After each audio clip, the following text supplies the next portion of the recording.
Hello everyone and welcome back to my channel Algorithm HQ. Today I'm going to write the code and also explain to you all the algorithm to solve this valid parenthesis string which is there in LeetCode. It is a medium level problem and we are going to solve it using a stack data structure and a greedy algorithm. But before moving on to the solution, please like the video and subscribe to my channel if you haven't already. Also tell me my improvement points in the comment section. That's it. अब इसको start करते हैं श्री कृष्ण का नाम लेकर। हम लोगों को इस क्वेश्चन में एक स्ट्रिंग दी रहेगी S that consist of only 3 characters that is the left parenthesis या फिर ओपनिंग पैरेंथेसिस भी बोलते हैं इसको, एंड देन राइट पैरेंथेसिस जिसको क्लोजिंग पैरेंथेसिस भी बोलते हैं, और स्टार। ठीक है, return true if S is valid. अब हम लोगों को क्या करना है, ट्रू रिटर्न करना है अगर एस वैलिड है, और अगर नहीं है वैलिड तो फॉल्स रिटर्न करना है। ठीक है, अब following rules define a valid string. Any left parenthesis must have a corresponding right parenthesis. Her left parenthesis के लिए एक करस्पॉन्डिंग राइट पैरेंथेसिस होना चाहिए। हर राइट पैरेंथेसिस के लिए करस्पॉन्डिंग लेफ्ट पैरेंथेसिस होना चाहिए, और लेफ्ट पैरेंथेसिस हमेशा करस्पॉन्डिंग राइट पैरेंथेसिस के पहले आएगा। ठीक है, and star could be treated as a single right parenthesis. Star को कैसे ट्रीट कर सकते हैं हम, सिंगल राइट पैरेंथेसिस कंसिडर कर सकते हैं, या तो सिंगल लेफ्ट पैरेंथेसिस कंसिडर कर सकते हैं, या फिर एक एम्प्टी स्ट्रिंग भी कंसिडर कर सकते हैं। ठीक है, तो स्टार बेसिकली क्या करेगा, किसी भी एक पैरेंथेसिस की कमी पूरी कर देगा, या फिर अगर सब कुछ सही चल रहा है तो फिर हम इसको एम्प्टी स्ट्रिंग की तरह भी ट्रीट कर सकते हैं। तो जब भी ये पैरेंथेसिस वैलिड ऐसा कुछ करके आता है, कीवर्ड्स आते हैं कुछ कुछ, तो हमारे दिमाग में हमेशा आ जाता है स्टैक का यूज होने वाला है। काफी फेमस क्वेश्चन है वैलिड पैरेंथेसिस भी, जिसमें हम चेक करते हैं उसमें मल्टीपल टाइप ऑफ पैरेंथेसिस रहते हैं, सिर्फ ये वाले नहीं रहते हैं राउंड वाले।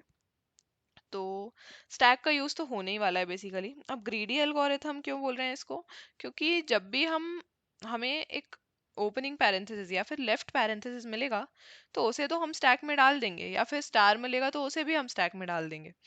पर जब भी हमें राइट पैरेंथेसिस मिलेगा तो हम लोगों को क्या करना रहता था उसमें भी, उस केस में भी, कि एक लेफ्ट पैरेंथेसिस के साथ उस राइट पैरेंथेसिस को पेयर करके और उन दोनों को हटा देना था, है ना, मतलब डिस्कार्ड कर देना था कि हाँ चलो ये तो एक पेयर बन गया, अब इसको कंसिडर करने की जरूरत नहीं है।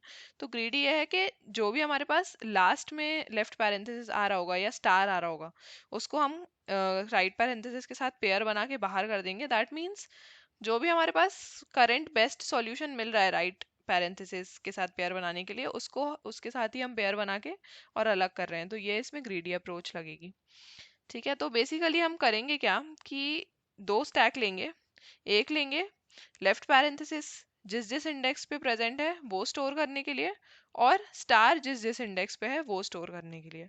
ठीक है, अब ऐसा हम इसलिए कर रहे हैं क्योंकि हमें हमेशा इस चीज का ट्रैक रखना पड़ेगा कि जो स्टार है, अगर वो लेफ्ट पैरेंथेसिस के बाद आ रहा है तो वो राइट पैरेंथेसिस की जगह ले सकता है और एक वैलिड स्ट्रिंग बन सकती है। लेकिन अगर जो स्टार है वो पहले आ रहा है लेफ्ट पैरेंथेसिस के, तो वो अगर राइट पैरेंथेसिस की जगह ले भी ले, ठीक है, तो कोई फर्क नहीं पड़ेगा। ठीक है, मतलब पहले राइट पैरेंथेसिस और बाद में लेफ्ट पैरेंथेसिस को हम एक पेयर नहीं मान सकते।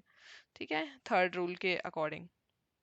तो इसलिए हमें ये ट्रैक रखना पड़ेगा कि जो स्टार है वो हमेशा अगर लेफ्ट पैरेंथेसिस के बाद आ रहा है तो ही हम उसको राइट पैरेंथेसिस ट्रीट करके और फिर आगे बढ़ सकते हैं, नहीं तो हम ऐसा नहीं कर सकते। तो इसलिए हम दो स्टैक ले रहे हैं।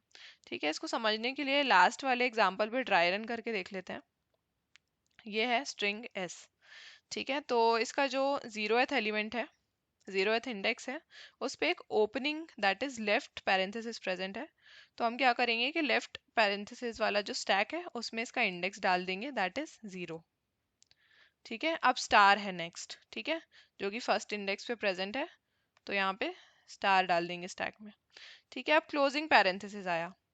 अब क्लोजिंग पैरेंथेसिस आया तो हम देखेंगे सबसे पहले कि क्या लेफ्ट स्टैक में कोई एलिमेंट प्रेजेंट है तो हम उसको स्टैक से पॉप कर देंगे। ठीक है, क्योंकि क्लोजिंग पैरेंथेसिस के लिए हम कुछ ऐड नहीं करेंगे। फिर से क्लोजिंग पैरेंथेसिस आया तो फिर हम देखेंगे कि लेफ्ट में तो कुछ प्रेजेंट नहीं है, लेकिन स्टार जो है वो लेफ्ट पैरेंथेसिस की जगह ले सकता है और उसको भी हम पॉप आउट कर देंगे। ठीक है, लास्ट में लेफ्ट पैरेंथेसिस भी एम्प्टी हो जाएगा, स्टार लेफ्ट स्टैक भी एम्प्टी हो जाएगा और स्टार स्टैक भी एम्प्टी हो जाएगा। दैट मीन्स हमारी पूरी स्ट्रिंग जो है वो वैलिड है, हमने सारे पेयर बना के डिस्कार्ड कर दिए हैं। ठीक है, तो इसलिए हम ट्रू रिटर्न कर देंगे इस केस में। ठीक है, अब जैसे अगर ऐसा कुछ केस होता कि यहाँ पे स्टार पहले आ रहा है, ठीक है, और फिर आ रहा है हमारे पास एक ओपनिंग पैरेंथेसिस, ठीक है, दैट इज लेफ्ट पैरेंथेसिस, तो हम क्या करते हैं उस केस में कि स्टार को तो हम डाल देते हैं यहाँ पे, ठीक है, 0, और लेफ्ट पैरेंथेसिस को भी डाल देते हैं यहाँ पे 1। ठीक है, लेकिन हम देखते कि यहाँ पे जब ये स्ट्रिंग खत्म हो चुकी है पूरे प्रोसेसिंग के बाद, तो हमारा लेफ्ट स्टैक और स्टार स्टैक दोनों एम्प्टी नहीं हुए हैं, और एम्प्टी नहीं हुए हैं दैट मीन्स हमें देखना पड़ेगा कि ऐसे कोई पेयर बन सकते हैं क्या कि जिससे हम उसको डिस्कार्ड कर पाए, मतलब लेफ्ट पैरेंथेसिस पहले आए और राइट पैरेंथेसिस बाद में आए और उनका पेयर बन जाए। ठीक है, तो ये चेक करने के लिए हम क्या करेंगे, ये देखेंगे कि जो इसके टॉप पे एलिमेंट प्रेजेंट है, लेफ्ट स्टैक के जो टॉप पे एलिमेंट प्रेजेंट है, वो स्टार के टॉप पे जो प्रेजेंट है उससे पहले आ रहा है या नहीं, दैट मीन्स उससे छोटा है कि नहीं। तो हम चेक करेंगे कि जो 1 है, इज इट लेस देन 0। ये तो लेस देन 0 नहीं है, दैट मीन्स ये लेफ्ट वाला है जो वो स्टार के बाद आ रहा है, और स्टार को अगर हम राइट पैरेंथेसिस की जगह दे भी दें तो भी एक पेयर नहीं बन सकता, वैलिड पेयर। ठीक है, तो दैट मीन्स इस केस में हम रिटर्न करेंगे फॉल्स। ठीक है, और उसी चीज को कंसिडर करने के लिए हमने यहाँ पे लिया हुआ है स्टैक ऑफ इंटीजर, जिसमें हम स्टोर कर रहे हैं लेफ्ट पैरेंथेसिस और स्टार की पोजीशन। ठीक है, काफी सिंपल सा कोड रहेगा इसका, इतना कुछ कॉम्प्लेक्स नहीं है, तो जल्दी से इसको कोड करके देख लेते हैं। ठीक है, पहले तो स्टैक ऑफ इंटीजर लेंगे, एक का नाम रखेंगे लेफ्ट, एक का नाम रखेंगे स्टार। ठीक है, दोनों को इनिशियलाइज करेंगे।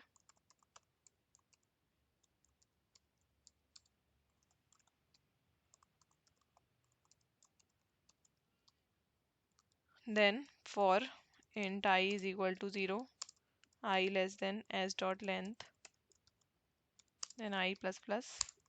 ठीक है, पोजीशन निकालने के लिए अगर करंट पोजीशन पे हमारा एक ओपनिंग पैरेंथेसिस है, तो क्या करेंगे, लेफ्ट स्टैक में उसकी पोजीशन पुश कर देंगे। ठीक है, वैसे ही अगर स्टार है तो else if s dot caret I is star, तो क्या करेंगे, स्टार में पुश कर देंगे उसको, उसकी पोजीशन।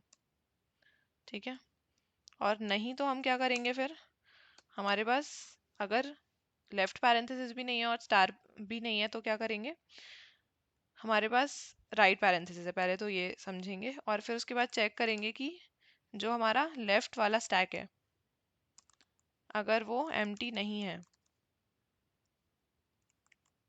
तो इसमें से एक एलिमेंट पॉप कर देंगे। ठीक है, और अगर ये एम्प्टी है तो चेक करेंगे कि जो स्टार है वो अगर एम्प्टी नहीं है तो स्टार में से पॉप कर देंगे, और अगर दोनों ही एम्प्टी हैं तो क्या करेंगे, फॉल्स रिटर्न कर देंगे। ठीक है, मतलब करस्पॉन्डिंग राइट पैरेंथेसिस के लिए लेफ्ट पैरेंथेसिस ना हमारे पास है और ना ही हम उसे स्टार के थ्रू बना सकते हैं।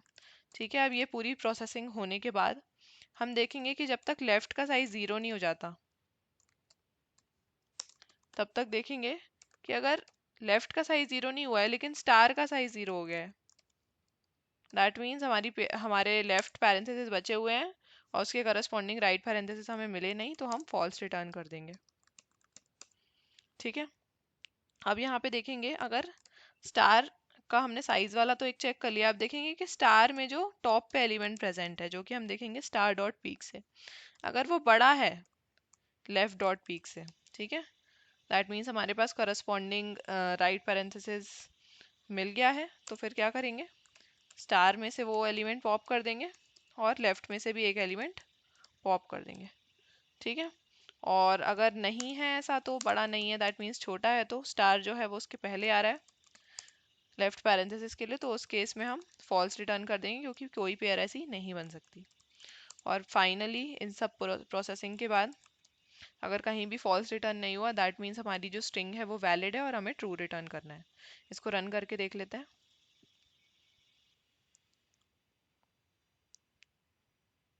अ,